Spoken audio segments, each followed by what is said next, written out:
खबर आजमगढ़ जिले से है, जहां जिले के सगड़ी तहसील क्षेत्र के अजमतगढ़ विकास खंड अंतर्गत ग्राम पंचायत दाऊदपुर में ग्राम प्रधान के खिलाफ ग्रामीणों ने भ्रष्टाचार के आरोप लगाते हुए जोरदार प्रदर्शन किया है। ग्रामीणों का आरोप है कि जिलाधिकारी के आदेश के बावजूद ग्राम प्रधान फर्जी तरीके से विकास कार्य करा रहे हैं। प्रदर्शन के दौरान ग्रामीणों ने निष्पक्ष जाँच और दोषियों के खिलाफ कानूनी कार्रवाई की मांग की है। ग्राम पंचायत में वित्तीय अनियमितताओं और प्रशासनिक भ्रष्टाचार की शिकायतों के आधार पर ग्रामीणों ने मंडलायुक्त और जिलाधिकारी से शिकायत की थी। इसके बाद ग्राम प्रधान के वित्तीय एवं प्रशासनिक अधिकारों को रोक दिया गया और उनका बैंक खाता भी सीज कर दिया गया। बावजूद इसके ग्रामीणों का आरोप है कि ग्राम प्रधान पंचायत सदस्यों के बिना ही त्रिस्तरीय समिति का फर्जी तरीके से गठन कर गाँव में पोखरी की खुदाई समेत अन्य विकास कार्य करवा रहे हैं। गांव के लोगों ने कहा कि उन्होंने इस भ्रष्टाचार के खिलाफ पहले भी शिकायत की थी, जिसके बाद उनके पक्ष में कार्रवाई हुई, लेकिन ग्राम प्रधान की मनमानी अभी भी जारी है। प्रदर्शन कर रहे ग्रामीणों ने कहा कि हम लोग चाहते हैं कि इस पूरे मामले की निष्पक्ष जांच हो और दोषियों पर सख्त कानूनी कार्रवाई की जाए। प्रदर्शन के दौरान ग्रामीणों ने प्रशासन से सवाल किया कि जब ग्राम प्रधान का अधिकार पहले ही निलंबित किया जा चुका है और बैंक खाता सीज कर दिया गया है, तो आखिर किस आधार पर विकास कार्य करवाए जा रहे हैं। ग्रामीणों का कहना है कि प्रशासन को इस मामले में सख्त कदम उठाना चाहिए और यदि जरूरत पड़े तो ग्राम प्रधान के खिलाफ कानूनी कार्रवाई भी की जाए। वहीं एक ग्रामीण ने अपने बयान में कहा कि हमने जिलाधिकारी और मंडलायुक्त तक शिकायत की थी, जिसके बाद ग्राम प्रधान के अधिकार रोक दिए गए, लेकिन अब वे फर्जी तरीके से काम करवा रहे हैं। प्रशासन को इस मामले की निष्पक्ष जांच करानी चाहिए और दोषियों पर कार्रवाई करनी चाहिए। प्रधान के खिलाफ यही है कि जो काम नहीं कराते हैं, पैसा निकाल लेते हैं। हमारे बगलिया से 1,70,000 निकाले हैं, काम नहीं कराए हैं।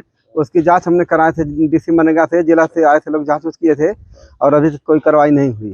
अच्छा, आप लोगों ने डीएम साहब को एप्लीकेशन दिया था, क्या कहा? हाँ, उसमें जो कि कहें कि ठीक है, आदेश किए हैं, खाता तो बंद हो गया है और उसके बाद भी ये काम कर रहे हैं। क्या चाहते हैं आप? वो गिरफ्तार उनको किया जाए, कानूनी कार्रवाई किया जाए। ये तो घोटाला मारे हैं। प्रधान ने बेगर जिसके पास 1 इंच भी जमीन नहीं है, उसका समतलीकरण से निकाला गया है पैसा। मृतक व्यक्तियों के नाम से पैसा निकाला गया है जी। किसी के पास एक भी जॉब कार्ड नहीं है, किसी के नाम से 1, 5, 5, 6 जॉब कार्ड है। उसकी हम लोग हाई कोर्ट से जांच कराए, होने के बाद प्रधान जी का खाता सीज हो गया। मगर वही प्रधान पुत्र भी है और प्रधान विधि भी है, फिर भी अपना वो बेखुली बैठक के अपना नाम दे करके डीएम साहब को फिर एप्लीकेशन दिया है।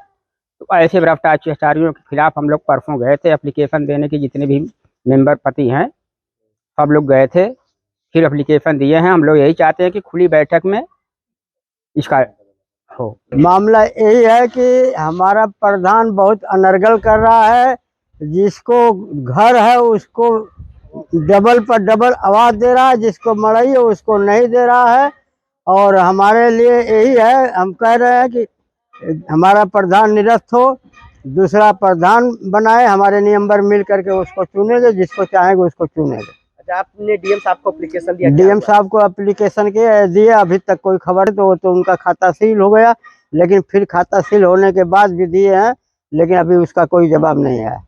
प्रधान के खिलाफ, भ्रष्टाचार के खिलाफ हम लोग प्रदर्शन किया है। प्रधान जी पैसा निकाल लेते हैं, काम नहीं कराते हैं, फर्जी पैसा निकाल लेते हैं, इसी के खिलाफ हम लोगों ने प्रदर्शन किया है। आपने डीएम साहब को भी ज्ञापन दिया? हाँ, डीएम साहब को ज्ञापन दिया है, उनका खाता सीज होने के लिए। खाता सीज हो चुका है, लेकिन फिर भी खाता सीज होने के बाद उनका बेटा जो डीएम साहब को आपने क्या एप्लीकेशन दिया था? डीएम साहब को हमने एप्लीकेशन ये दिया था कि उनका खाता सीज हो और वो काम न करा पाए।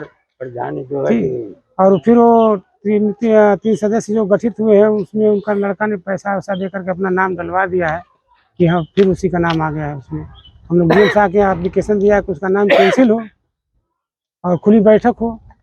हमारी सभी खबरों के नोटिफिकेशंस आप तक पहुंचते रहें,